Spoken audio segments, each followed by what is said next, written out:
Hi, I'm HC. For weekly videos on self-knowledge and self-discovery, like this video and hit the subscribe button. It will be greatly appreciated. Here are the 5 steps on how to stand your ground. Step 1. Hold yourself accountable. To hold yourself accountable is to respect that essentially, you are where you are because of you. Everything you've ever said, done, encouraged, and avoided led you to your current point. This means that if you feel that you are in an environment that harbors disrespect, consider that you have a role to play in that situation. To help with accountability, begin to ponder about what the root of the situation that you are in is. Ask yourself, what are the first instances that brought forth the situation that you feel that you have to stand your ground in? For example, let's say you're in a relationship riddled with verbal abuse. How did that begin? What did you do or not do that encouraged that person to feel or believe that it was okay to continuously address you in such a manner? Sometimes we allow disrespect because we don't address it before it is already a part of our lives. But remember, once you find the root of the issue, you can take the right actions necessary to stand up for yourself. Think of this like a houseplant whose leaves appear to be rotting. If you choose to just cut the leaves as they become brown, you are only solving the issue for a moment. Unfortunately, the problem will just continue to come back, and eventually, you will cut leaves until you have no plant left. However, if you go to the root of the plant, you'll be able to analyze what the actual problem is. You'll be able to maybe notice that the root is way too dry, so now you can take the appropriate action to solve the issue so the entire plant can be healthy, as opposed to periodically just chopping leaves. Stand up for yourself by taking accountability. Step 2. Say no. In this context, to say no is to be conscious that no is an option for you. Many of us tend to believe that in order to avoid conflict, we should just agree with the situation, and maybe it will just work out for the best. However, this enables situations that may not have the best intentions for you, or may not even consider your well-being at all. To say no is to give yourself a chance at a choice.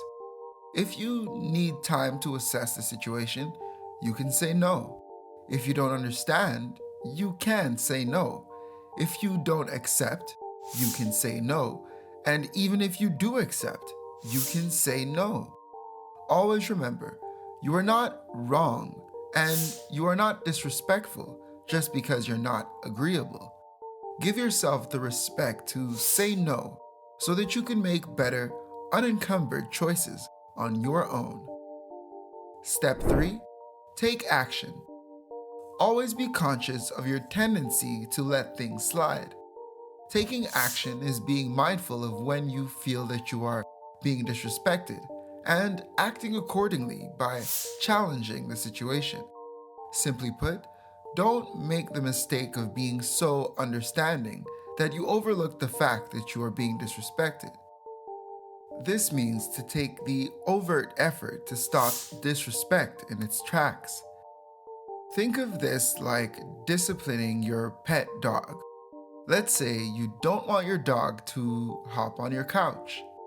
If when your dog goes on the couch, you do absolutely nothing in the moment, and hours later you decide to scold him for doing so, not only will the dog be confused about your temperament, but your energy will be spent in vain because the dog won't understand that the scolding is correlated to the couch incident.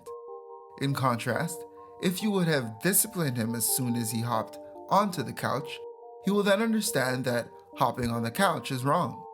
You may even realize that your dog had no intention to disrespect you at all. He just cannot understand the rules until you make him aware of them. This example can be nuanced with your relationship with people. By taking action during a transgression, or the feeling of being demeaned or disrespected, you can test it and can thus prevent it. Action causes change. Step 4. Question yourself. Why do you feel disrespected? Why do you feel the need to stand your ground? Why do you feel like you have to be defensive in this situation?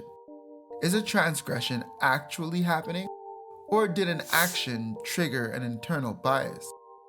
To question yourself is a preventative measure because sometimes we are being defensive when the only person attacking you is your perception of the situation, probably caused by past traumas and insecurities.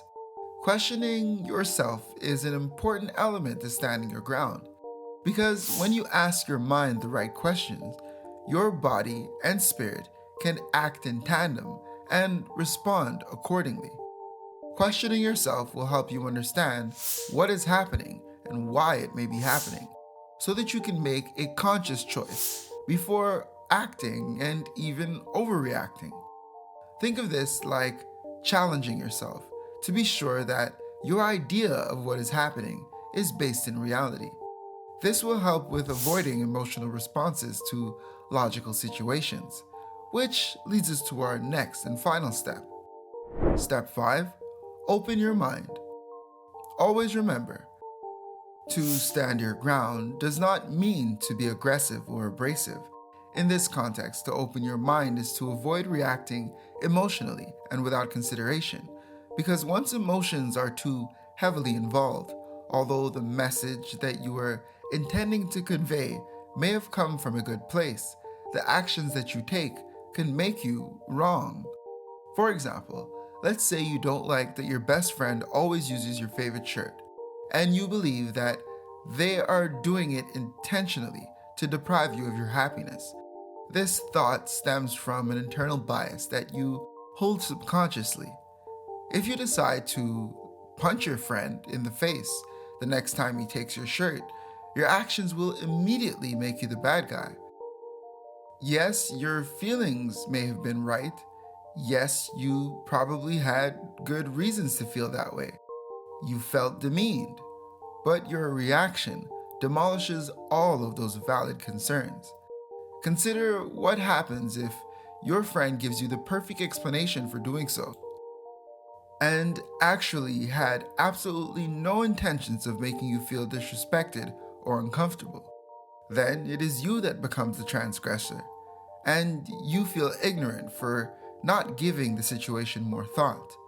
To open your mind is to consider all factors before taking an action, so that you can be sure of what to do, how to do, and when to do. As the saying goes, if you stand for nothing, you will fall for anything.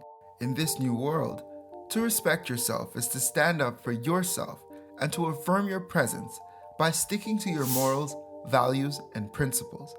And this is why knowing how to stand your ground is such an important factor on the journey of you becoming your best you.